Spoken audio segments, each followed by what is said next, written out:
Hello, this is Jennifer Schaus coming to you live from Washington, D.C., and thanks for joining us in week 9 of our government contracting webinar series. Today we're joined by Carl Walenskas, who's going to be discussing federal sales and opportunities for IT companies. The rest of the week we get into 8A contracts, GSA schedules, sole source contracts, and contract closeout. All of our webinars can be found on our website under the webinar section. And a little bit about us, we're based in downtown DC and provide various services for contractors ranging from 8A certification, contract compliance, GSA schedules, capability statements, and much more. You can find our full list of services on the website, as well as our events and seminars throughout the year. Best way to probably stay abreast of all of these things is signing up for our newsletter, which now reaches about 11,000 subscribers. This slide here touches on my background, but more importantly, I'd rather talk about Carl and actually his topic, which is very important. And Carl, thanks again for joining us today and sharing your knowledge and insight. Excited to hear your presentation, and I'll now hand the floor over to you. You're welcome, Jennifer. Thanks for having me. My name's Carl Walenskas. I run a company called FedTrax. The information and services are on the website fedtrax.com. I've been in the business development world for about a quarter of a century, more recently in the federal space, but federal and commercial. And that's important because we're going to talk about technology startups that in many times have gotten their start in the commercial space. So this presentation is about how tech startups can win some federal business and really get noticed, get taken seriously, and ultimately win contracts. So first, one of the things about the federal space is that it's sort of a big boogeyman for technology startups who are short on cash and they need to develop cash flow quickly. So it depends on the stage for some of these startups, but some of the barriers are the fact that they're just a bit overwhelmed. It's too much. It's too complex. You need all this insider knowledge. You need cubby relationships, friends. You have no footprint or beachhead in the federal space. No way to buy from you. What I mean by that is you don't have a contract vehicle for them to scratch you out a check. And in many ways, that is a very real barrier. One of the things that Jennifer's group does is helps companies get on GSA schedules, which provides a little bit of that, a way for the government to buy from you for certain types of projects. Another big barrier is the fact that you've got no past performance in the federal space. And we're going to talk a little bit about that later.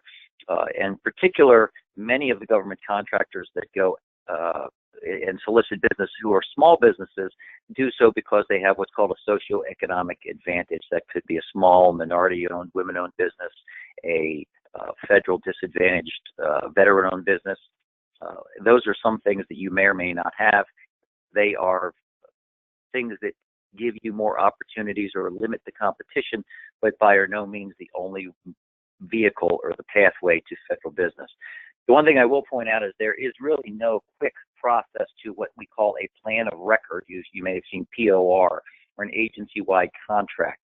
The government is very risk-averse, and they're not going to award an agency-wide contract to a startup without some significant track record. But there are ways to start to develop that track record, and we'll get into that. So the first process that you should do if you're a technology startup is to see where you fit in with the federal government. And this slide is called Assessing Your Federal Fit, and some of you may have gotten here by reading the blog post either on LinkedIn or on the website, fedtrax.com website, that talks just particularly to how to do this. And the first thing we like to do is to brainstorm and look at the core technologies that our technology brings to the table, or our product offering. If you are a technology startup, it goes without saying that you've got some innovation somewhere, or you wouldn't be a tech startup because no one would give you any money. So you take a look at that core technology and think of all the different types of possibilities, the ways that it could be used, perhaps not in the way that you use it now. For instance, you might be using it as a marketing personalization tool. How could that be used in a government space? The other thing you need to do is assess what is your personal and your company-wide tolerance for customizing it. Is it configurable product? If it is a software product that's highly configurable, this becomes a pretty easy thing to do. But rest assured, the federal government does want their signature on it for each and individual agency that you pursue. So in many cases, they will not be using your offering out of the box, unless your out of the box is a highly configurable product, which most are. Then you want to identify a short list of agency targets based upon just what you think or what you know or quick research about an agency and what their mission particularly is and how they might be able to use your technology. And that's backed by research. And research would be into the specific agency missions. There's not a federal agency out there that doesn't have something about their mission and vision on their website, if you just Google them, that tells you exactly what they're interested in doing, what their constituency is, and what some of their major problems are. This gives you an idea to form a cross matrix, which is shown in the chart there, that you can go after and sort of take a look at how you might pursue those agency missions with different capabilities that you bring to the table. The long and the short of it is you need what I call a UVP, or a unique value proposition. And that comes when you figure out exactly what your competitive advantage is and you combine it with mission need. For each agency, you have an agency-specific unique value proposition based around your innovation. This innovation piece is key, and we're going to talk about this a little bit more because you don't have some of those things that experienced or long-term government contractors have in terms of vehicles and socioeconomic class categories. So we really need to stress your innovation, which is exactly how you like it in the private sector, so that works out perfectly. The first thing, let's talk about some of the tools you need, and this is for anybody pursuing business in the federal space. There's something called a capabilities brief. Jennifer can talk to you about those. People at FedTrax can talk to you about those, where it's basically a marketing one sheet. And you should have a sheet by every agency or sector. What I mean by sector would be, for instance, law enforcement or Homeland Security. Even though there's a dozen agencies underneath of those, you can have a specific capabilities brief there. Now, you're going to be limited on what you can put on capabilities brief in terms of past performance, but there's ways to get around that as well. And see Jennifer or myself offline for any of that. GSA schedules, I've already mentioned that. That's a good idea as a means to get paid, and Jennifer's group can hook you up with those. A company website federal page. By this, I mean, if the federal government goes to your website and they don't even see a page that addresses how you serve the federal government, they're likely not going to take you very seriously in terms of what you're going to be able to do for them. So this doesn't have to be the home page. It can be. It's better if it is. But it's at least a sub-page that talks about how you do business with the federal government or what you offer. There's procurement databases, research tools that are out there. Some of these are free, some of them cost money. Actually, in one of the other webinars that Jennifer offered a couple of months ago, I saw it was about the building your federal pipeline. It had a nice extensive list of these, but FBO is Federal Biz Ops, FPDS, Federal Procurement Data System, SBA, Small Business Administration. There's some paid ones out there, GovWin, Easy GovOps, and so forth, that will mine a lot of data across agency and be able to pull things in and categorize them by agency, by type of technology, by vendors, by incumbent sources, and so forth. And the last thing you need is a technology demo, which is if you're an innovation company, you need to have a demo ready to go, because one of your goals is going to be to get in front of these decision makers or the people who you can leverage inside of an agency and show them what your technology can do. I use a multifaceted attack strategy, and some of these you may have been familiar with. Government contractors tend only to use one, but we've already talked about sort of an agency hit list, what agencies we want to go after based upon our technology. So have that ready, and who you're going to go after and who you're going to go after first from a strategic standpoint. to optimize your use of time. The next thing you want to do is be able to determine what is your request, what's your ask from each agency.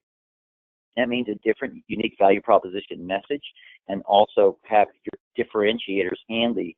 So when you speak to these folks on the phone, or if you meet them in person, it's basically your elevator pitch when you go and meet some of the key decision makers.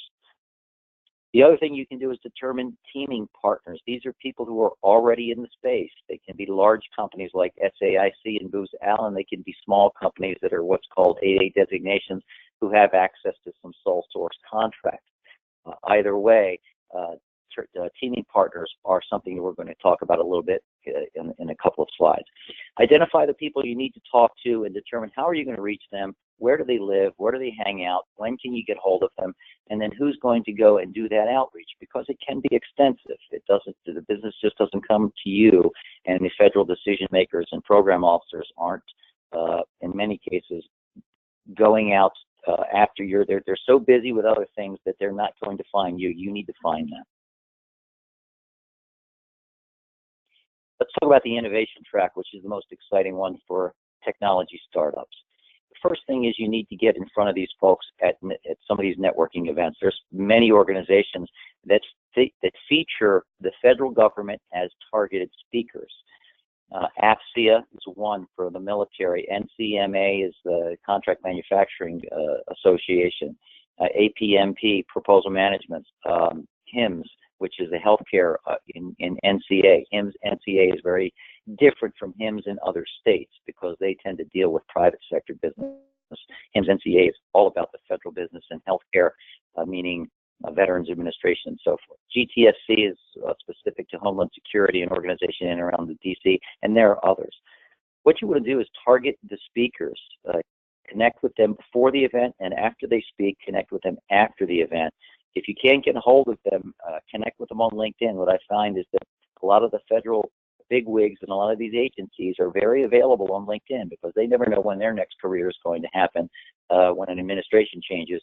So they keep a pretty high profile. And I've been able to run down 4-star generals on LinkedIn that I couldn't get to after a particular event. There's a whole tactic to go after that. You have to be very aggressive, but it's a good way to generate leads and generate meetings and opportunities. Agencies also have industry days where they provide that same type of thing, but it's a little more structured. You're in competition with some other people, but you do get an opportunity to capitalize on the fact that there'll be a number of decision makers there from many agencies that you can meet with and set up further appointments and set up further opportunities. On the innovation side, too, we look at the science and technology divisions inside agencies. DHS, for instance, has money that's available. The intelligence community has money that's available in these divisions. They have what's called Innovations Broad Agency Announcements, BAAs. Other transaction authorities or agencies that have provided different ways for you to do business with you that's a little bit more of a fast track, and there's ways to research those and take a look at their innovation strategies. I've listed here a number of websites, grants.gov, Federal Register, challenge.gov, etc., that you can go after to find out where the money is being spent in federal research and R&D. Have your technology demonstration ready, and in many cases, the relationship gets to a point where after an initial meeting, you can submit a agency-specific white paper, either at the request of somebody in the agency or unsolicited is a way to get noticed, and you can submit a white paper on a technology as a means to get your demonstration and a meeting.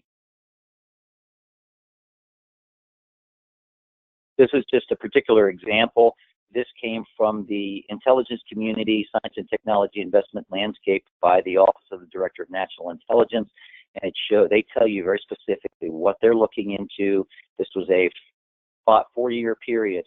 From 2015 to 2019, what they're looking into, the types of technologies they're looking for, and when you approach them, you have a match. You can go after that need number, 162 or 166, and say your technology meets that need. So they do it better than many agencies. Many agencies aren't this detailed, but you can find out their investment needs, again, from looking at the mission and from diving through some of their information on their website and from listening to them when they speak at these events, because they tell you exactly where they're short and what they need from industry. The responsive track is something that most people do. When this is, I'm not going to spend too much time on this. This is where you monitor the databases, respond to requests for information and sources sought. These are usually a good way for technology companies to at least get in front of people on the RFI side, because many times an RFI is put out to see if they have enough small business participation and response so that they can make the future request for proposal or RFP small business set aside, small business only. So you can become a part of that decision-making process just by providing a response to an RFI if it works. You can call contract officers early in this process. Their numbers are listed on FBO. They will put an arm's length distance between you as they get closer and closer to an RFP. They're not allowed to talk to you after that happens in many cases, but early on you can get a feeling, is this funded? Is this something, and what's the time horizon on this? Who's the incumbent? Capture activities, you could do a whole section on those capture activities. That's sort of what I do. Qualify, which means, especially with RFPs, you can spend a boatload of time responding to things that you have no chance in hell of ever getting. So we have a qualification process that says this is in our sweet spot, we have a competitive advantage, and we have a way to get to this business.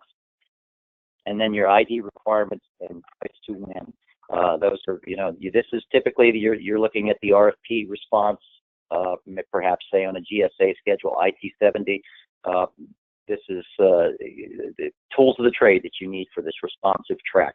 This is how most federal GovCons pursue business. The last one's the teaming track. Now here's the interesting thing. The same events that you go to see the federal agency decision makers, your teaming partners are there too, because they're trying to get business with those agencies. So it's a great way to network and find those people who are doing business with those agencies, who want to do businesses with those agencies. But you need to do a little research. So you can look at a target agency. Let's say it's Department of Homeland Security. Do a little research on Google, find out what contract vehicle that they use or vehicles that they use, and then you can pull those contract vehicles up and find out who the awardees are, who was on the last version of it. Is it coming up for a recompete sometime soon? And they are listed publicly for you to go after. Then you can go after and call each one of those companies. You can approach those companies, have a story. Remember, these teaming partners, particularly large ones like an IBM or a Booz Allen, they get hit with this all the time. So have an interesting story about your competitive advantage and what you could bring to their team. The benefit of teaming partners is these people are already well entrenched in the contract vehicles process. They have all the things necessary to get paid, and they just pay you as a subcontract. So you don't get the whole enchilada, but you can take advantage of larger and larger opportunities, and they can be quite rewarding. You can take a look at events by agencies. We mentioned some of these already, industry days. Look at the contractor list websites for teaming information, etc. And then you can, again, LinkedIn Connect or call direct. You need to answer the question why they need you, your unique position and what you bring to that team. If you have a unique technology that no one else brings to the table, that's a good place to start.